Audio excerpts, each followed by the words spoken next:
Good afternoon, Mr. Collaco. Good afternoon. So we have Captain Collaco with us.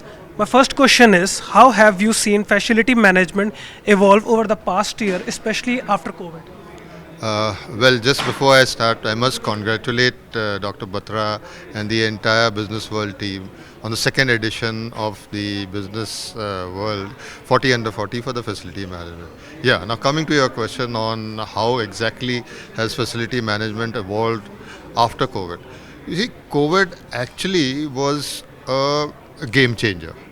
Why I say it was a game changer? Because there were so many things which were probably not followed we started following. Like the first thing I'll give you a very small example is contactless admission into your facilities.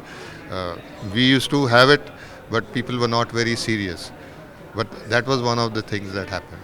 Secondly was in our transportation, employee transportation. Again, we had contactless entries, exits. We had safety measures which were put into it. So there were a number of things which happened within the facilities, like your HVAC, the type of filters that we use. Again, that was a game changer. So putting all together, COVID was an eye opener as well as a game changer for us. Okay. My next question is, what role does sustainability play in modern facility management strategies? See, facility management today is not about what it was about 10 years, 15, 20 years back. Today, facility management is more about sustainability, on how we are going to save the environment, and what is the type of governance that we have. Since you were talking of sustainability forms a very important part for one particular reason, is that all organizations today are moving towards a goal, right? And the government has also now made it mandatory coming down the line, maybe in next 2 3 years, where we will have to reflect it in our balance sheets. So that's going to be a major player. So what do we really want to sustain? Why do we want to really go green? Is because that probably we are running out of time. We already lost the race actually in sustainability, right? We talk of a lot of things that are being done by various organizations, but practically we are still much behind than what we are supposed to be. Okay. My next question is, what are the most pressing challenges facing facility managers today? See, when facility management started, you should understand the background, is that they were mostly people from the armed forces, right? People, say, engineers who come up the ladder. There was no, practically speaking, there were no training institutes. The facility management was, and facility management and security, two things, were the last option that anybody had and was pushed into it. But today that entire thing has changed. We have people coming in from the hospitality industry. We have people coming in, engineers also. And we have facility management institutes. There are a number of institutes that are there. Now what is happening is, for a facility management individual, you know, uh, aging infrastructure is one problem. Technology is another problem where we have to, with AI and all these other things coming into there. So the adoption of technology into facility management is there.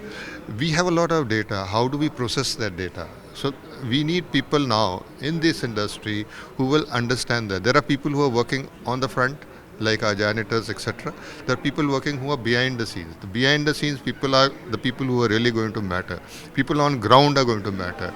So we need to change the approach as to how we land up in technology. Okay. My last question is, how do you see the integration of health and safety measures influencing facility design and operations? I'll come back again to the COVID part of it. COVID was a game changer, like I said, and lot of changes have taken place. First of all, we had to keep a particular distance. So when we were working as facility management, we had that thing that we should have a workstation 5 by 2, 5 by 3, 5 by 4. That is all gone now. Okay. Today there are more open workstations. Today the space that is there has been confined to a smaller spaces. Also, when we talk of wellness, ergonomics is one part. The way you sit down, the way you our modern infrastructure, the infrastructure has been created in such a way. There are IoTs which are available, so I know exactly how many people are coming into my office, how many people are going out. We have wellness fitness zones, right? We have people who are dedicated, even in our canteens now. And we have people who are dietitians who are coming in, who monitor the type of food that we are having. Then the other major portion is the indoor air quality, what people are focused on, because that's very important. The type of air that you are breathing in, the type of air that you breathe out, so that makes a lot of difference. Another important point is the washroom hygiene also, where we are now installing a number of instruments to monitor the air that is inside, the odor that is there inside it. So there are a lot of things that are happening within the organizations. There are a lot of facility managements who are adopting new technologies, so that they are able to take care of the wellness of an employee. Even when you're coming in and going out, you're monitored in such a way that in case you are running a fever or you have something else, so we are able to know it, we are able to guess it, and we are able to take the measures. Predictive maintenance again is one part where we talk of because why it is important for a wellness point of view is the filters that need to be changed, the type of filters that are being there, how is the circulation of air happening, what zones are exactly affected. So these are the things that are happening where in the wellness facility also, which is taking place. Thank you so much, sir, Thank for you the very much. insights.